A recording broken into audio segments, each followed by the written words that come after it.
کو پیسوں کی ضرورت تھی اور مجھے اس کے جسم کی۔ میرے اندر کا شیطان پوری طرح جاگ چکا تھا۔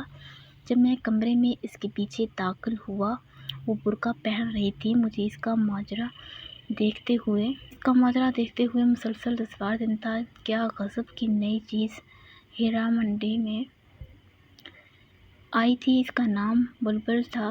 جب وہ ناچتی اور تھرکتی تھی تو جیسے سب تماش بین مات ہو جاتے۔ روزانہ اس کو ناچتا دیکھ کر میری شیطانی ہوش مزید پیاسی ہوتی جاتی اور میں نے فیصلہ کر لیا کہ اس سے ضرور ملوں گا۔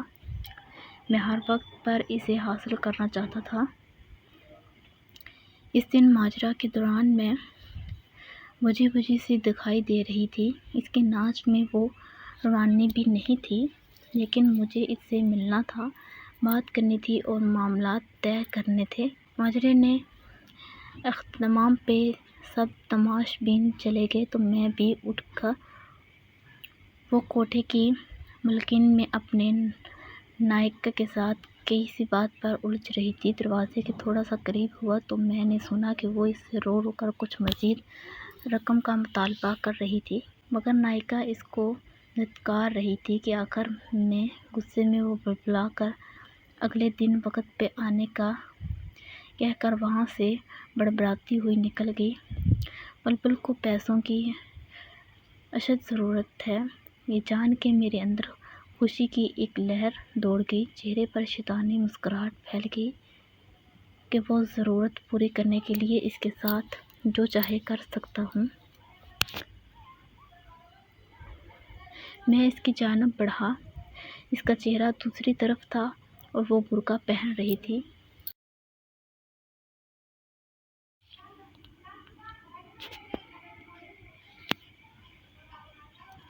پاس جا کر جب میں نے اسے پکارا تو وہ میری طرف مڑی۔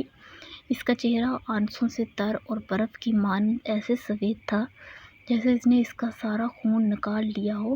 اس کی حالت دیکھ کر میں چکرا سا گیا اور اس سے پوچھا کہ کیا ہوا ہے، وہ ایسے کیوں رو رہی ہے؟ میری طرف دیکھتے ہوئے وہ چند لمحے خاموش رہی اور میرے دوبارہ پوچھنے پر گھٹی آواز میں بولی، ماں مر گئی کیا؟ جب مجھے اس کی سمجھ نہیں آئی تو وہ بے اختیار روتے ہوئے دوبارہ بولی کہ آج میری ماں مر گئی۔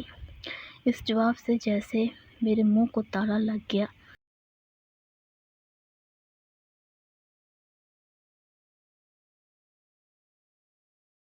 میری شیطانی ہوش جس کو پورا کرنے کے لیے میں اس کی جانب آیا تھا، مجھ سے میلوں دور بھاگ گئی۔ تو تم یہاں کیا کر رہی ہو؟ میں نے غصے اور حیرت سے اس سے پوچھا۔ کفن دفن کے پیسے نہیں ہیں میرے پاس، اس لیے میں ماجرا کرنے آئی تھی، مگر نائکا آج پیسے ہی نہیں دے رہی، کہتی ہے بہت مندی ہے، تماش بین کوٹھے پر نہیں آتے، جو آتے ہیں وہ پہلے کی طرح کچھ لٹانے نہیں۔ وہ کہہ رہی تھی کہ احدیم والوں سے اپنی ماں کے کفن دفن کا انتظام کرواؤ۔ اتنا کہہ کر وہ برقع پہن کر کوٹھے سے باہر نکل آئی۔ میں بھی اس کے پیچھے چل پڑا۔ میں تمہاری ماں کے کفن دفن کا بندوبست کرتا ہوں۔ وہ چند لمحے مجھے مشکوک نظروں سے دیکھتی رہی اور پھر خاموشی سے میرے ساتھ بیٹھ گئی۔ گاڑی ٹکسالی سے باہر نکلتے ہوئے میں نے بلبل سے اس کے گھر کا پتہ پوچھا۔ وہ علاقہ میرے لیے نیا نہیں تھا، کئی بار میں وہاں سے گزرا ہوا تھا۔ میں نے گاڑی اسی طرف موڑ دی۔ سارا راستہ وہ خاموشی سے روتی رہی۔ میرے پاس اس کو تسلی دینے کے لیے الفاظ بھی نہیں تھے۔ کچھ دیر میں ہم بلبل کے گھر پہنچ گئے۔ ایک چھوٹا سا ایک کمرے کا گھر تھا۔ صحن کے بیچ میں چارپائی پر اس کی ماں کی لاش گدے اور کمبل میں لپیٹی پڑی تھی۔ صحن میں بلبل کی پیلی روشنی وہاں بسنے والوں اور گھر کی حالت چیخ کر عیاں کر رہی تھی کہ چارپائی کے پاس وہ 2 بوڑھی عورتیں بیٹھی تھیں۔ ایک کو گود میں 7-8 ماہ کا بڑا گول مٹول اور پیارا سا بچہ کھیل رہا تھا۔ آدھی رات ہونے کو آئی تھی۔ جیسے ہی بلبل گھر میں داخل ہوئی، وہ بوڑھی عورتیں بچہ اسے سونپتے اور دیر آنے کی وجہ ناراضگی کا اظہار کرتے ہوئے وہاں سے رخصت ہو گئی۔ بلبل بچے کو لے کر کمرے کی طرف گئی۔ بچہ بہت بے قرار تھا، پھر وہ اس کی چھاتی سے لپٹ گیا جیسے صبح سے بھوکا ہو۔ کیا یہ بلبل کا بچہ ہے؟ یہ ایک نیا انکشاف تھا کہ بلبل شادی شدہ بھی ہے۔ چند لمحوں بعد وہ کمرے سے باہر آئی، مجھے یوں ہی کھڑا دیکھ کر پھر کمرے میں گئی اور ایک پرانی کرسی اٹھا لائی۔ سیٹھ جی معذرت، میرے گھر میں آپ کو بٹھانے کے لیے کوئی چیز نہیں ہے، وہ کرسی رکھتے ہوئے شرمندگی سے بولی۔ میں سر ہلاتے ہوئے اس کرسی پر بیٹھ گیا۔ کچھ سمجھ نہیں آ رہا تھا کہاں سے شروع کروں۔ تمہارا اصل نام کیا ہے بلبل؟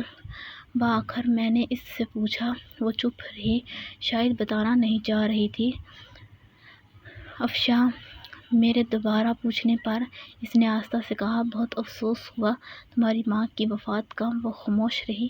تمہارا باپ بھائی کوئی ہے؟ اس نے خاموشی سے نہیں سر ہلایا۔ یہ بچہ تمہارا ہے؟ اس نے پھر خاموشی سے ہاں میں سر ہلایا۔ تمہارا شوہر کہاں ہے؟ چند لمحوں بعد وہ بولی، چھوڑ گیا۔ تم ہیرا منڈی کیسے گئی؟ تم مجھے ناچنے گانے والی تو نہیں لگتی۔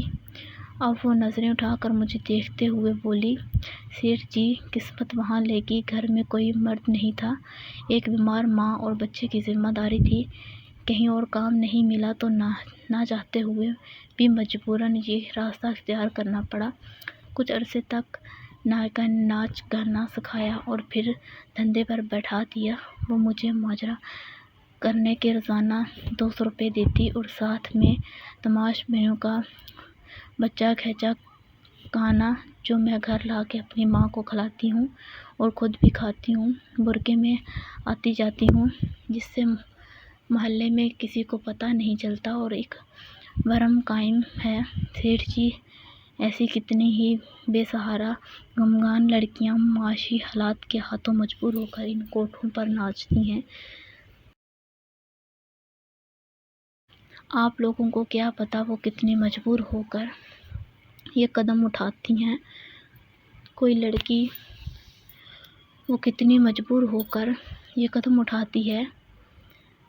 کوئی لڑکی اپنی خوشی سے یوں سب کے سامنے اپنا جسم، اپنی عزت نیلام نہیں کرنا چاہتی۔ جو لڑکیاں ایک بار اس دلدل پر گر پڑتی ہیں پھر وہ دھنستی ہی چلی جاتی ہیں اور پھر اس میں ہمیشہ کے لیے ڈوب جاتی ہیں۔ یہ سب کچھ بتاتے ہوئے افشاں کے لہجے میں بے بسی اور بے چارگی تھی، جیسے وہ کسی ناکردہ گناہوں کی سزا کاٹ رہی ہو۔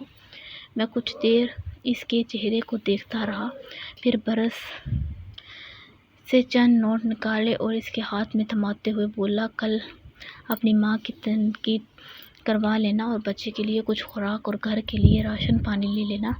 وہ اتنے سارے نوٹ ایک ساتھ دیکھ کر حیران ہوگی۔ کیا ہوا؟ میں نے اس کو یوں چپ دیکھتے ہوئے پوچھا۔